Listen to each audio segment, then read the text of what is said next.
And so we figured, hey, might as well just start kind of resyncing up, sharing some strategies, talking about just, I guess, in general, the stuff that we go through with Google Ads and Meta Ads, and obviously for all you guys to see. So, John, I don't know if you want to do a little intro. People probably know who you are, but yeah. We'll talk about all the stuff that causes hair loss and heart palpitations, which I have both of. Yeah. So I'm John Moran. Been doing this for, I don't know, like a decade now. Specialize in Google Ads. Recently started to kind of deploy some Google-esque type of strategies inside of Meta, and it's actually been working pretty well. So we'll be going through all of the stuff that has made us kind of successful and multiple agency owners and successful exits, and hundreds of thousands of dollars in ad spends every single week for hundreds of clients and all the good stuff. So it's going to be a whole hundreds of clients. I know we'll be giving kind of a lot of really good, useful, executable strategies on these calls. So everything that's on like the cutting edge, the things that are testing, the case studies that we're using in order to develop those strategies and actually kind of bring them to the forefront and teach you all here is all going to be here in school. Which what's funny is I did poorly in school, so I didn't even realize the school was spelled wrong. But it's cool stuff. That was pretty funny. You're like, is this? Did you spell it wrong? I was like, what is this? It's on purpose. Man, I've been using CH for years. Damn it. Yep. Yeah. So if you guys don't know, we're going to be starting we already are doing a free school community. And so, yeah, I'll be with John. I'll be the one doing most of the Q&As, but we'll be doing, conversations like this, posting it in there. Also having videos on how the hell you do the strategies in the first place. So I'll be going through that and having like, hey, this is like a full walkthrough of, doing it Google or Meta, whatever the case is. We'll be using like kind of like referencing them here in the case studies and why it's working and how it's working, everything, but the detailed like what buttons to press, when, where, how, why, and what you should do after that. That's all going to be kind of like the written stuff. So that this is going to be, we actually have a case study today. It's actually the feeder strategy being pushed into e-commerce. So if you've been following Caden or myself long enough, you kind of have heard about the feeder strategy, or people have been referring it to like the two-step strategy. I don't know. It's been called like 48 different things, but we'll trademark it the feeder strategy. Exactly. We'll have to be like the shopping feeder strategy. We'll add like the context to it. Yeah, like the inner fat kid in me likes feeder rather than two-step because I can't dance. And so this will be a lot easier. But we'll be doing the case study today. That's what we'll be showing on the live here. There is going to be this is actually the first time it's really ever been seen publicly, and I've been working on it only for about the last 6 to 7 days, and actually some pretty fantastic stuff that's come about it. Thank you.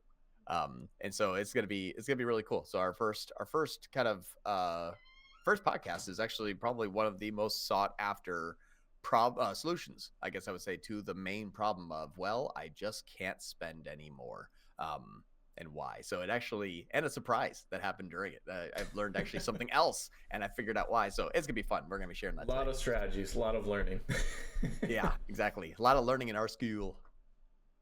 Awesome. Well, yeah, I think that people have heard about your feeder strategy in the past, like on the search side of things, even sometimes on the YouTube side of things, which, like I said, all this will be in the course on how to do that, all for free.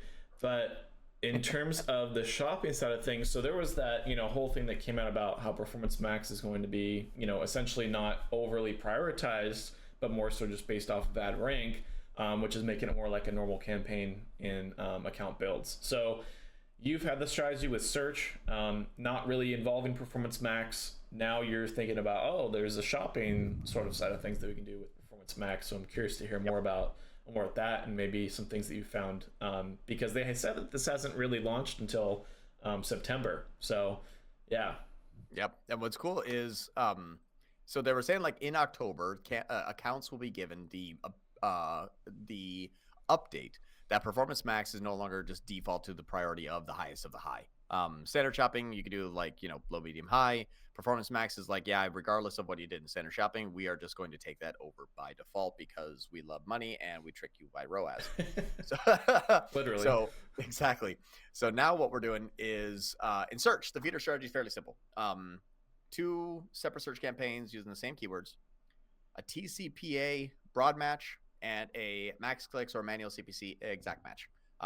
One's focusing on placement, the other's focusing on conversions. So one's going to be buying positions, search term, visibility, first click. The other one's going to be buying all of that plus the people that it really knows it can convert that came from. the standard shop or the search campaign that's using manual or a max click strategy. So that's the feeder. It's like, hey, this is all the people we don't know or don't think. We'll buy them for 1/4 the price at 1/5 the budget, and then those will feed in to the TCPA campaign. So, well, it's pretty much just the idea of like you're buying traffic, like you said, and then you're buying conversions. So I just want people to get that across, that there's two different sort of themes, and they kind of continue as all these builds and all these strategies come out. Yeah, and this is the reason why these like kind of lives work well, because my brain sometimes just goes like half-assed. You're like, yeah, it makes sense to everybody. Move on. I'm like, all right. So it's good to clarify that. Yeah, when you're using maximize conversion value, TROAS or TCPA inside of Google, you're only buying conversions. It's coming in the form of traffic, but you're algorithmically bidding on only conversions, and that's because you're focusing on conversions. It's be careful what you ask for with Google, and it's going to give you exactly that. So the max clicks and manual CPC, you're no longer buying conversions, you're buying traffic, but conversions can be in there. And so that's what's nice, is you get to buy the full suite of services from Google of I want traffic and I want conversions, but I will pay 1/5 the less 1/4 to 1/5 the CPC of traffic, and you'll overcharge me for conversions. So what's cool about that though is because the CPC is so much cheaper, you actually can double your traffic for like 20% increase in ad spend, because your manual campaigns and your max clicks campaigns sometimes come in like 80% less CPC than your TCP or TROAS campaigns. So kind of cool, but you get to leverage both. And that's on search too, which I think is a really important key there. Like search where the demand is, high intent keywords, target those, buy the traffic, see what that does. Google doesn't know everything, even though it says it does, and it almost does. But you have that extra lever that you can pull. So yeah, it makes total sense. Just top of funnel, middle of funnel, essentially. Yeah, and what's funny is we tried that with shopping, but there wasn't ability to really do that, because it just didn't work. You can't bid on different variations of search terms. If you're gonna try to run a max clicks and a TROAS, because it's a PLA, it just like flip flops. It doesn't split the traffic and buy them differently. It just says, okay, which one should I show to both traffic? So you're still, rather than running both at the same time, you kind of like rapidly switch between the two. So that never actually really worked. But when Google came out and said, hey, we're going to allow you to run PMAX and standard shopping together, I said, that's it. That's the ticket. Because PMAX is going to focus 40%-ish of its daily ad spend on remarketing. But it's also going to be able to buy the conversions that it knows of, but just singular at a time with like odd one-off search terms and those type of things. So leveraging PMAX and leveraging the ability for PMAX to be omni-channel with search, shopping, YouTube, GSP, Discover, Display, but only utilizing a feed so that you don't give it any of the assets like the imagery or the text ads. You're basically saying, okay, I'm going to run standard shopping and PMAX shopping-esque, because it still can go on display in YouTube and GSP and Discover in the form of a PLA. But I want that to happen for all the people that I'm bringing in from standard shopping. So it's the same feeder strategy. The feeder strategy here is, rather than manual CPC and max clicks with an exact match, you're running a standard shopping with a aggressive CPC and cold traffic and really good search terms, but it's only locked into just shopping. So that's your expensive first click visibility. And then your PMAX campaign says, great, now I'm going to go remarket all those people that didn't buy because they had high intent. And now my Google tag knows that these people are in the market. So I'm going to follow those people around. Plus, anything that I learned from that campaign, I'm going to try to also go after inside of Performance Max. So the way that we split it up, though, is actually I can just like share a screen and we just got to do the explanation. Yeah, definitely. So this is the first one that I've tried this on. And these both are running the same exact products. My standard shopping's been the one that's been running forever. This is running on a low TROAS, and I kept it on there on purpose. So this target return on ad spend right now, actually, if we look at the settings, is only giving us a 100% TROAS. Now, that 100% I combined with the PMAX feeder strategy one that this one is running at a higher one at 200% TROAS. So one is going to say focus on warmer traffic and people that are easily achievable to convert.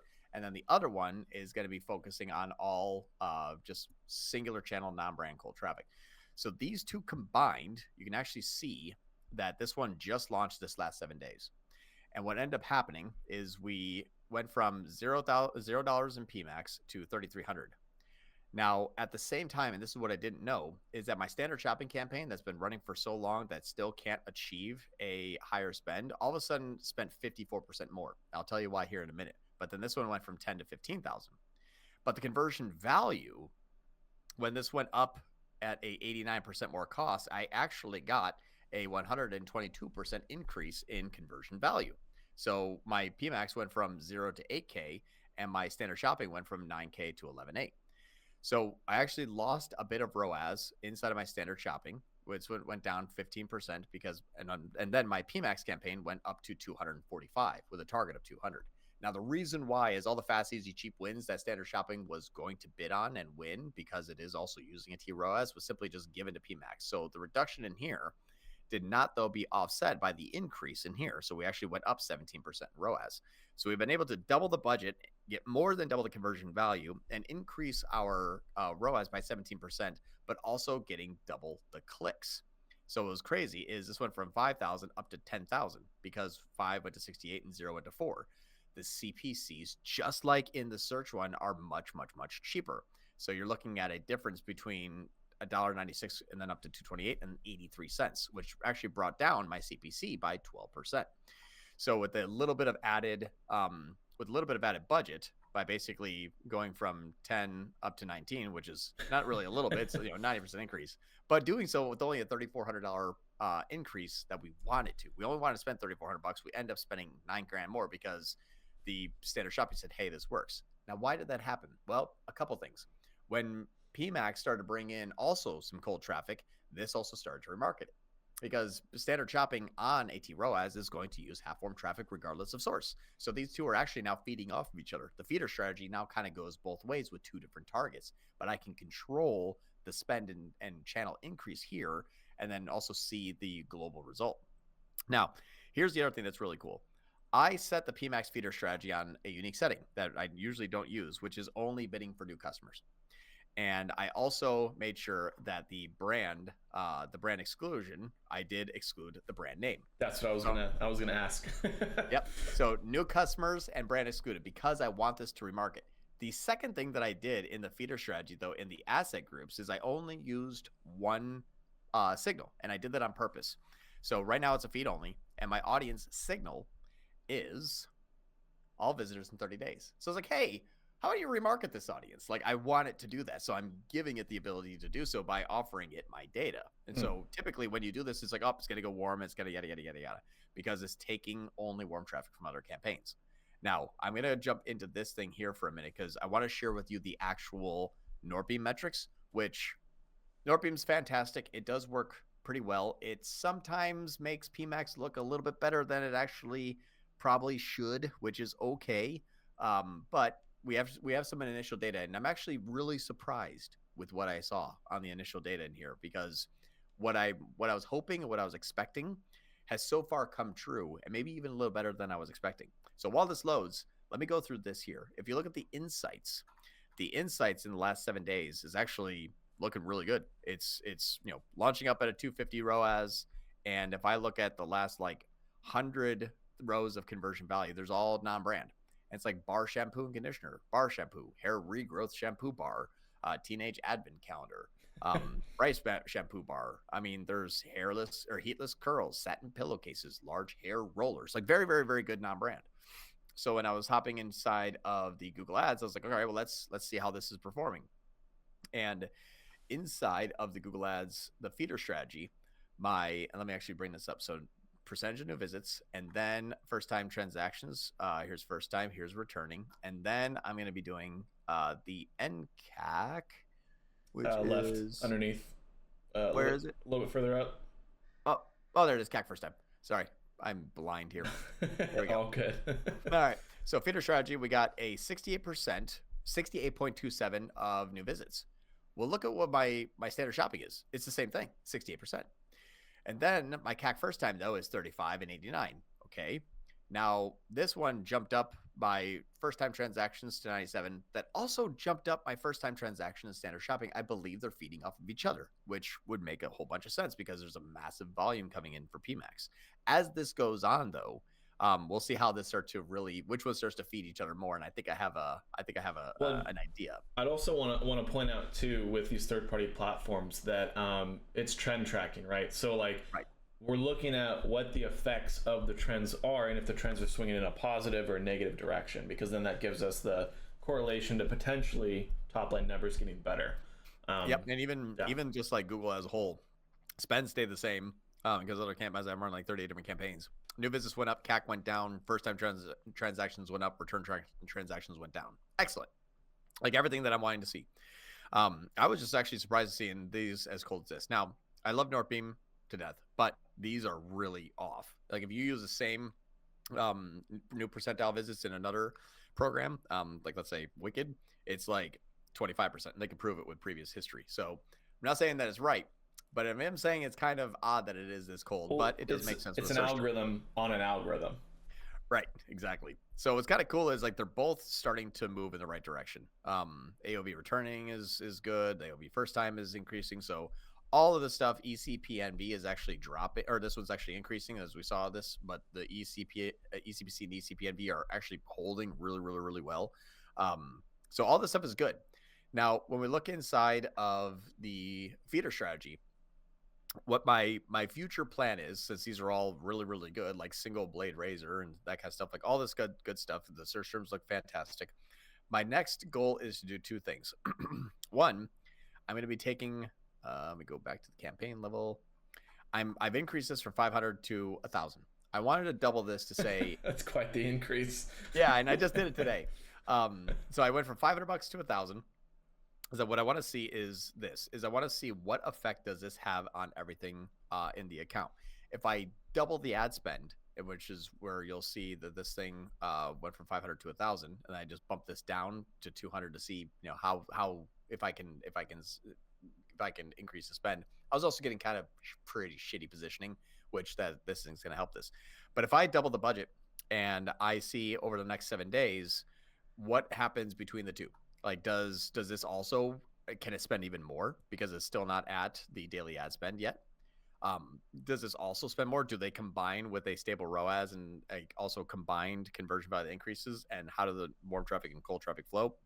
Yeah, is it bringing general lift to the business? Yeah, what I'm trying to figure out is like, okay, we have one feed in the other, and then also the other feed in the other one. So it's almost like they're kind of working together. But you know, a 90% increase in spend, 122% increase in conversion value is a great step one in a week. Yeah. You know, blowing 9Gs in a week at a better result. I'm like, okay, like that's a good first step. And that's what I love about the beauty of school and these lives is you're kind of seeing this being developed, tested, and like organized, you know, grown. Yeah, all in real time. So a lot of people are you know, well, a lot of people have strategies, some people have case studies. This is both. This is like probably one of the only areas that you're going to get both. So I think this is going to be a massive benefit. But yeah, this is some pretty cool stuff so far. I'm really liking it. I was actually pretty surprised that the PMAX campaign was actually increasing the ad spend level of standard shopping. That was something I was not expecting. But the standard shopping has been struggling a bit, and all of a sudden it's able to spend 50% more. That's pretty cool. That was something unexpected, and we're just going to identify why and how to control it. So it's safe to say that the update was pushed on this account for October, you would say, just because you've tested in the past, maybe standard shopping couldn't spend, now it's able to spend, and they're able to scale, essentially in theory, scale it. Yeah, and these are both using the same exact SKUs. Every single time we've tried this before, you launch standard shopping. When you launch PMAX, not only does standard shopping not spend more, it spends less or completely dies off. This is the first time I've been able to see that PMAX potentially has given standard shopping the ability to grow. Like that is a massive, awesome, unexpected uplift, really. Yeah, well, I mean, I think a lot of it too comes down to like, you know, when you're so focused on cold traffic, you have to also swing the other way of like, we still want to do like retargeting and get people through the finish line. We just don't know how much touch points they're going to need to be the most profitable. And PMAX kind of solves a lot of that for you, just from the attribution standpoint, to then help feed the algorithm to then grow, you know, the data to then find more users. And then, yeah. But my question to you about this strategy, and I think it might blend with another strategy that I don't know if you've tested that yet, where, you know, there's like different types of feeder strategies. So there's like you said, the shopping to PMAX, but what about like, for example, the YouTube to Performance Max and shopping feeder mixed all together? I wonder how that would perform. Yeah, I think, you know, it was interesting. We've already tested the YouTube to PMAX, and that one, YouTube feeds PMAX like insanely, and pretty much everything feeds PMAX. I mean, that's why when people run PMAX on their own and they can't get it to scale, they wonder why. Like everything, like PMAX is the hungry hippo in the feeder strategy. Like it will just eat everything. And so that's where this thing kind of, you know, produces a ability to segment and grow. And you can even do that by clone clone GTINs. Or clone SKUs. So one of the things that we were thinking about is, what if we made product A, let's say SKU 0001, and then you run that in a YouTube as well. So YouTube with that kind of that YouTube shopping campaign. So YouTube shopping with the same product, and The then feeds, yeah. PMAX, PMAX with the same product. And then you run a standard shopping on clone product 0002 and a PMAX on 0002.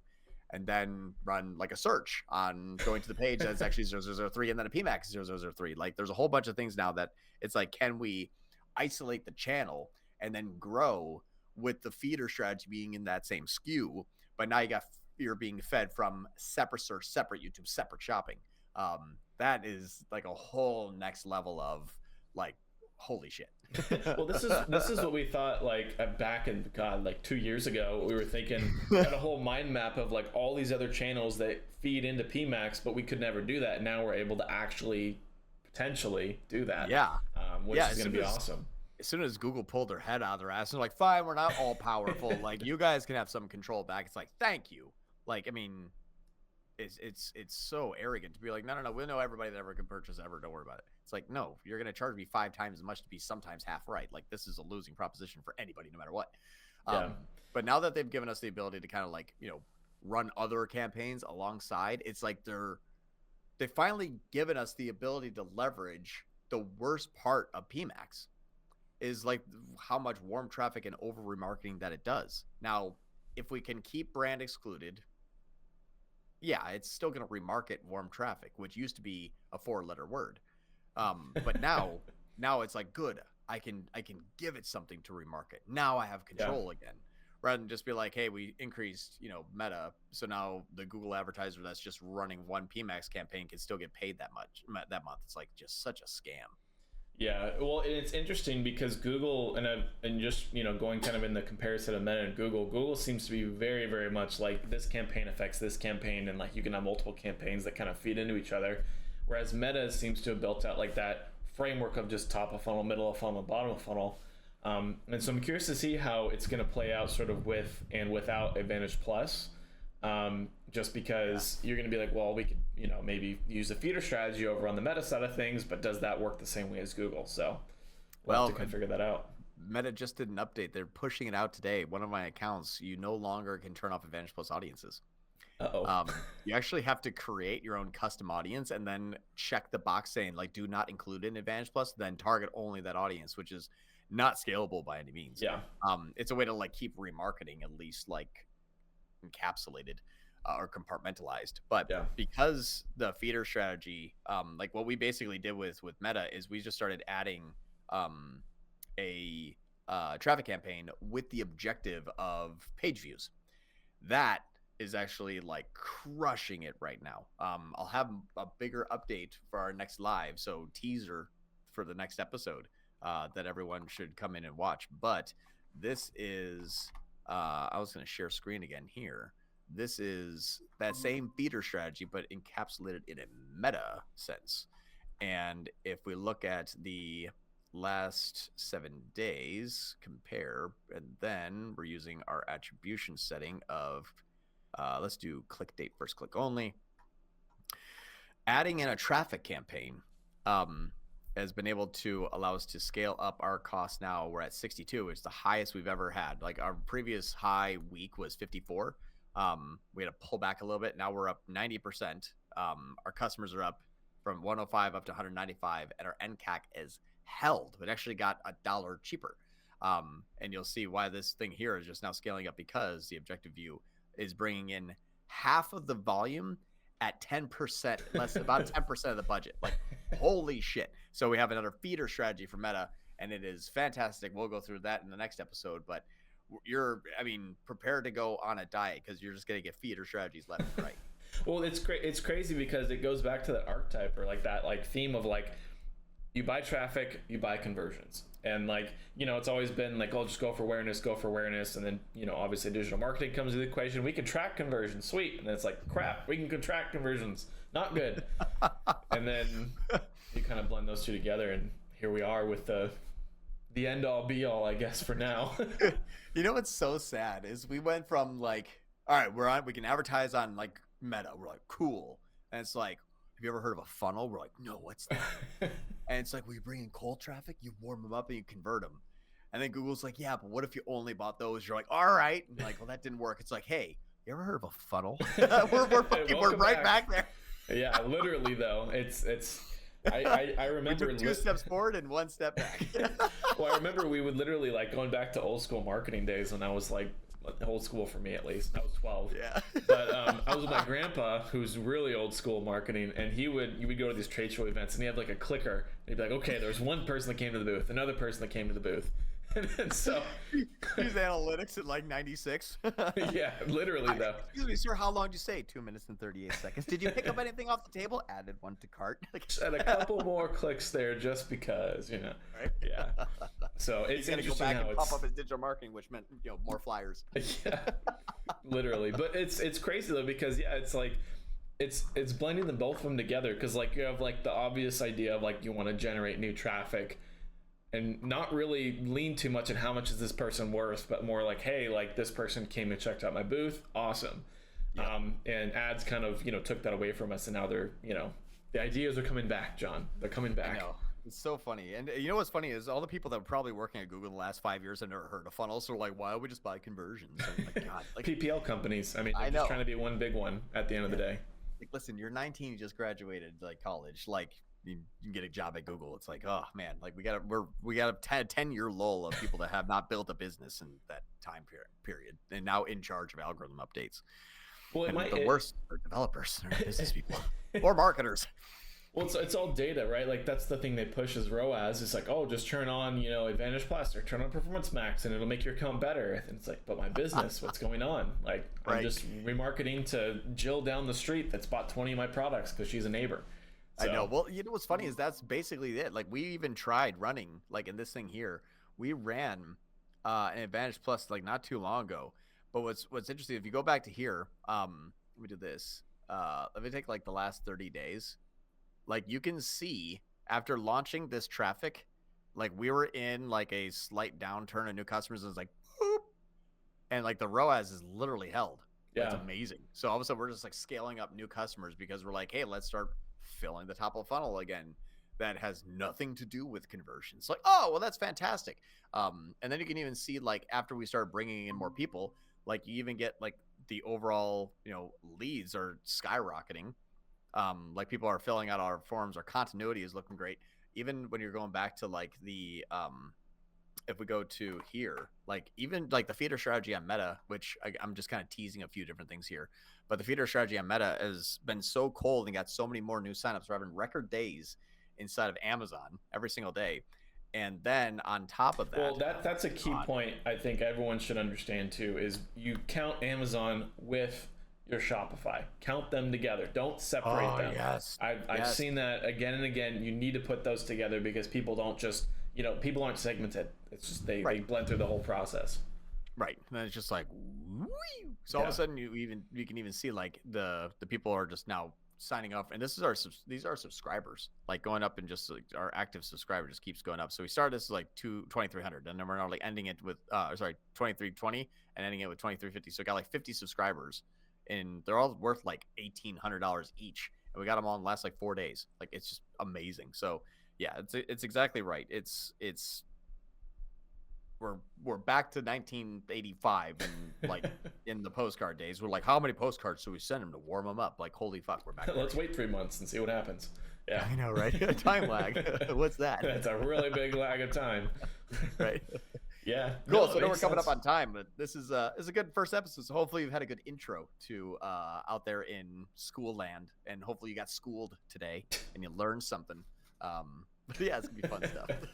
No, I'm excited. All this stuff is gonna be, like I said, encapsulated in there. So strategies, hopefully some case study examples that we can use. We might not have to be able to put the clients' names in there, obviously, but we'll have more information in there, which will be kind of fun. And obviously, we want to encourage other people as well too to go in there and check it out. It's all for free, and you can post your own case studies and have it be sort of a collaboration thing, because you go on Reddit and it's just a nightmare.